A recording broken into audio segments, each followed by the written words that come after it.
Halo Bapak Ibu dimanapun berada, semoga Bapak Ibu tetap sehat.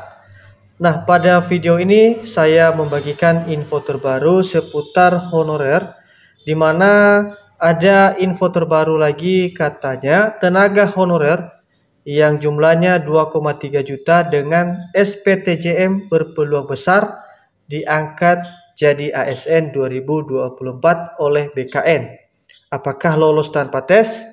Untuk mengetahui lebih lengkapnya, silakan Bapak Ibu simak video ini sampai selesai. Tenaga honorer sebanyak 2,3 juta dengan surat pernyataan tanggung jawab mutlak atau SPTJM berpeluang besar diangkat menjadi ASN 2024.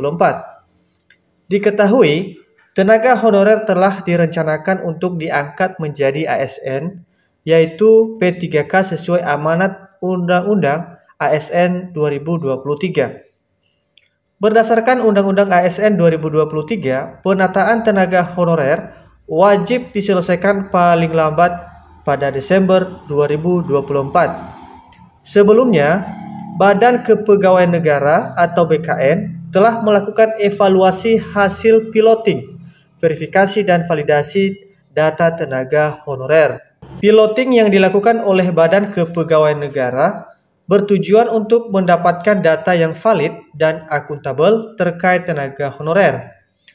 Berdasarkan hasil verifikasi dan validasi data, Badan Kepegawaian Negara tercatat sebanyak 2.355.092 tenaga honorer dengan SPTJM.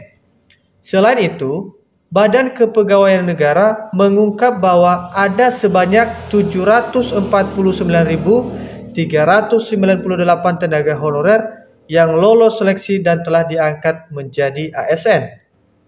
Badan Kepegawaian Negara juga telah merilis siaran pers dengan nomor 005-rilis-BKN 4 Romawi 2024 terkait penataan tenaga honorer yang dirilis pada Kamis 8 April 2024 yang lalu.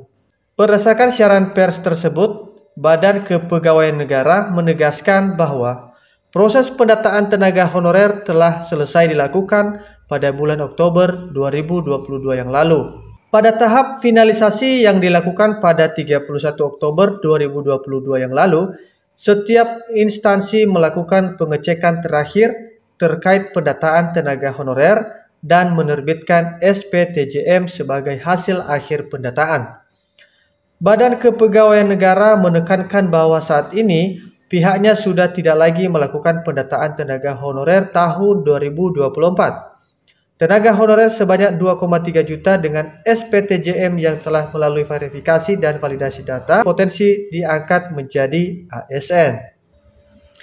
SPTJM menjadi hal penting dalam pengangkatan menjadi ASN karena membuktikan validitas data tenaga honorer. Kendati demikian, tenaga honorer tidak akan langsung diangkat menjadi ASN tanpa tes, melainkan harus mengikuti rekrutmen CASN 2024 yang akan segera dibuka pemerintah. Jadi kesimpulannya Bapak Ibu, walaupun sudah dikatakan bahwa 2,3 juta tenaga honorer saat ini yang belum diangkat jadi ASN tentu harus mengikuti persyaratan rekrutmen CASN untuk bisa diangkat menjadi ASN.